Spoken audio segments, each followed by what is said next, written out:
Висок крвен притисок е често заболување кај луѓето. Што представува хипертензијата, кои се причини и последици од ова заболување, поразговаравме со специјалист по интерна медицина од Неуромедика.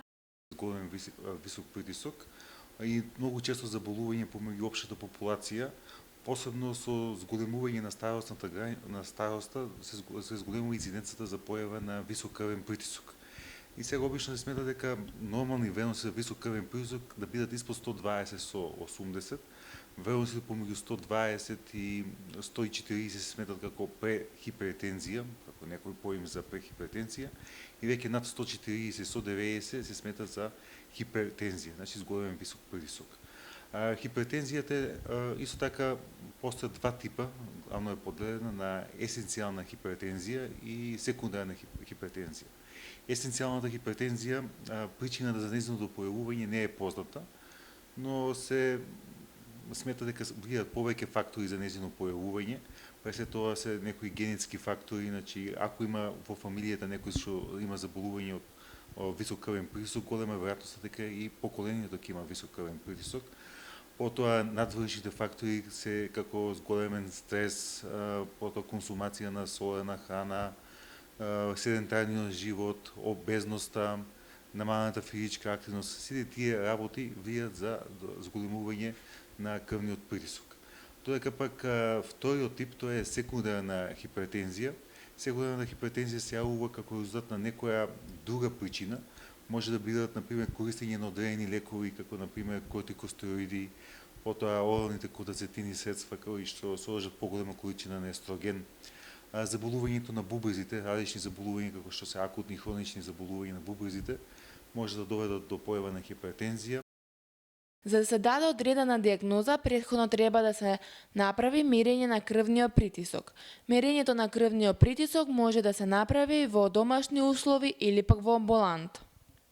Мерењето може да се врши во домашни услови или пак се врши во амбулант. Значи се прави, например, редовно мерење на крвниот притисок, остава на пациентот во домашни услови и тогаш се зема одреден просек. Обично притисокот, ако треба да биде притисок за 24 часа, просекот помалку 135 со 85, значи ако е повисок од таа вредност, обично се смета дека тој пациент има висок крвен притисок. Додека во текот на ноќта, значи сега притисокот треба да биде испод 120 со 70.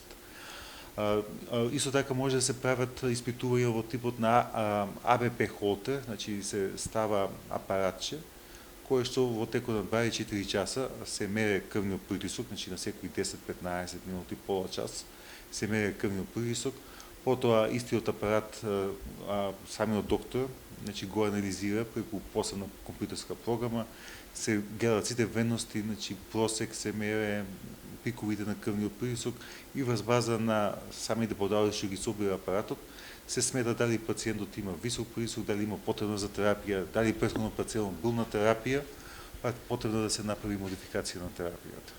Така, кои се симптомите за висок крвен притисок? Како луѓето може да препознаат? Висок крвен притисок во почетокот, значи некој пациент кој дотогаш немал крвен притисок висок, ако почне се качува притисок, може да се јавува главоболка, значи болка во предниот дел на главата, во задниот дел на главата, тежина во очите или пак како осетна тежина во гарите, како некој да му седе на гарите.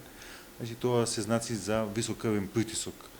Сега постојат состојби кои што има како хипертензивна криза, значи кога притисокот е многу висок, тоа е притисок над диастониот над 120 или систолниот и над 200, така што може да доведе до мозочно крварење, со крварење од нос, со испати, значи невролошки испати, сите тие работи, значи може да доведат до тешки последици како резултат на високиот притисок.